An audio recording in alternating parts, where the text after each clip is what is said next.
Hey Medleyonaires! April is Autism Awareness Month, and I wanted to just share a little bit of my personal experience with autism. I know I share this quite often, but I do have a son that was diagnosed with autism a year and a half ago. He was diagnosed when he was 2.5 years old, and I get a lot of questions about how did you know? What is autism? Those types of things. So I thought I'd share a little bit of my personal experience. And I do have other videos about my personal autism story, but in because this is Autism Awareness Month, I just wanted to spend a little bit more time on the symptoms and the exact things that I've seen as he's getting older. That's when I realized I wanna make a difference, change other people's lives, give hope even for a moment, use my name for good, and change the game I could. You are fearfully and wonderfully made. God has already equipped you with everything you need to walk in your destiny. You are rich in talent, spirit, and finances. You just need to claim it and walk in it. You are Medleyonaires, rich in a medley of riches. The early signs of autism are a delayed speech. It is a lack of eye contact. It is delayed in hitting the milestone markers like saying mommy and daddy, mama, dada, waving, communicating. And as they get older, you begin to see a lot of echolalia, a lot of self-stimming behaviors like the hand flapping or spinning and things like that. It is believed that the brain is just different in autism, and so the way that they process sensory information is different than the way a normally functioning person processes that information. And so a lot of times there's something unbalanced in their sensory.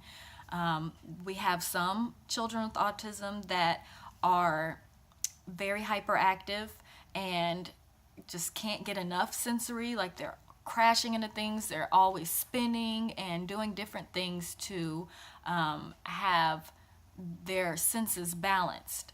And to a lot of people, it looks like ADHD or hyperactivity.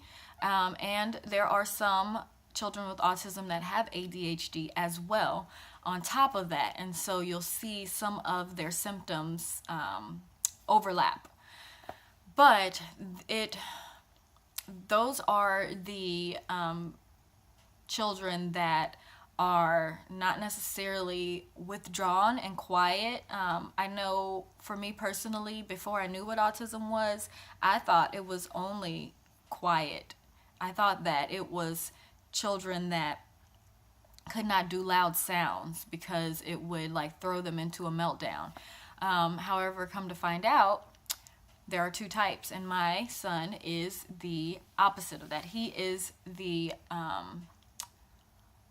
hyperactive, very, very busy, he needs, like not just once, he needs to be very physical. He needs running and jumping and slamming against stuff. He needs to spin. He needs to flip. He needs trampolines and things like that. And it really calms his senses down. It balances his body. It's a really hard thing to understand because with autism, a lot of people think, it's very hard to look at a child with autism and see that they look normal, but yet when you go to communicate with them, they don't communicate normally. Like with my son, if you say a sentence to him, he repeats it back. That's called echolalia. And that's a newer thing for him. You know, when he was younger, he wouldn't repeat it back. He wouldn't communicate. It was really, really hard to believe that one day he would speak. But one of the beginning steps of language is the echolalia. So I am very happy for that echoing. However, sometimes it's a little frustrating if I tell him to do something or if I ask him a question, he just repeats the question back instead of answering my question. So that is one of the biggest signs that you can see in a child with autism, is that when you go to communicate with them, they just don't quite communicate back. It's one of the most frustrating things because you know they understand you, they just cannot figure out how to communicate. Another thing that he does is scripting. And scripting is where, like, he watches the same shows over and over and over and over and over until he knows every single word of his favorite part, and then he says it all day long, or he sings songs all day long, and he kind of communicates by songs. Like, if you go to do something he doesn't like, he'll start singing a song really, really, really, really loud, and that's how I know that he's frustrated and he's trying to communicate that he's frustrated, but his understanding of communication is just to repeat what he's been seeing.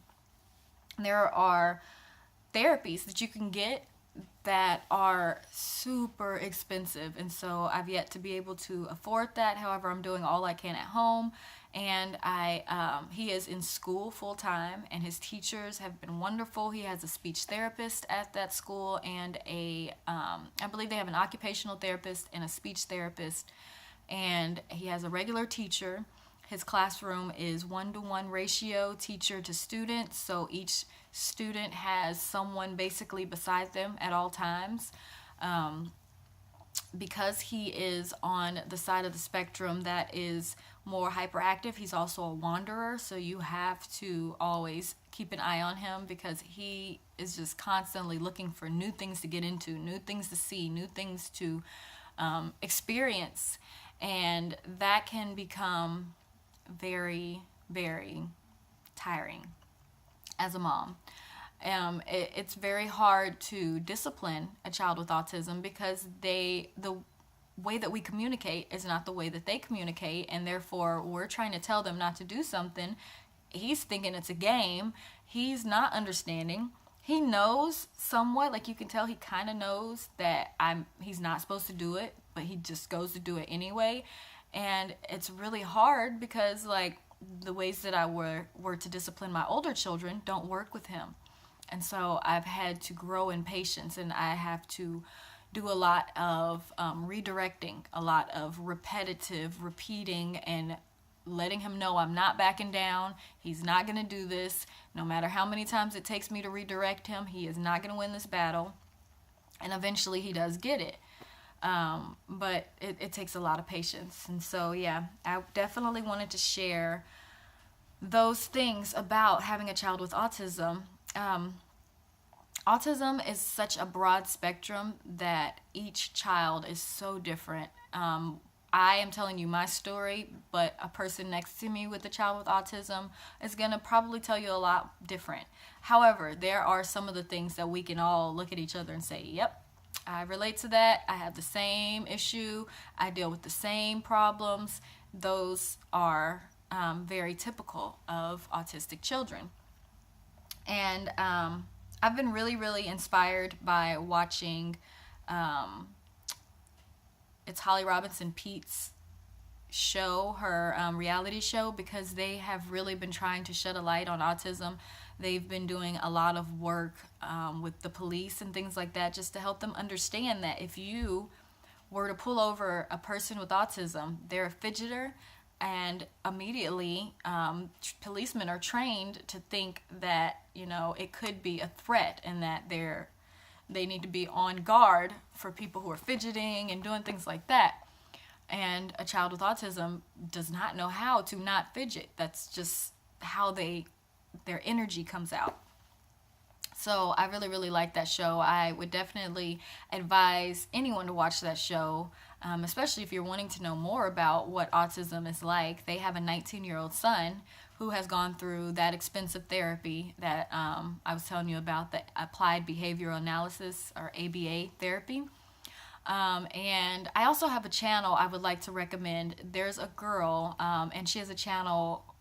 I believe it's called Ask an Autistic. She does a show, and she is actually an adult that has autism, has grown up with it, and can communicate really greatly. And so she really helps shed a light to why children with autism and grown-ups with autism do the things they do. So I definitely highly recommend her channel.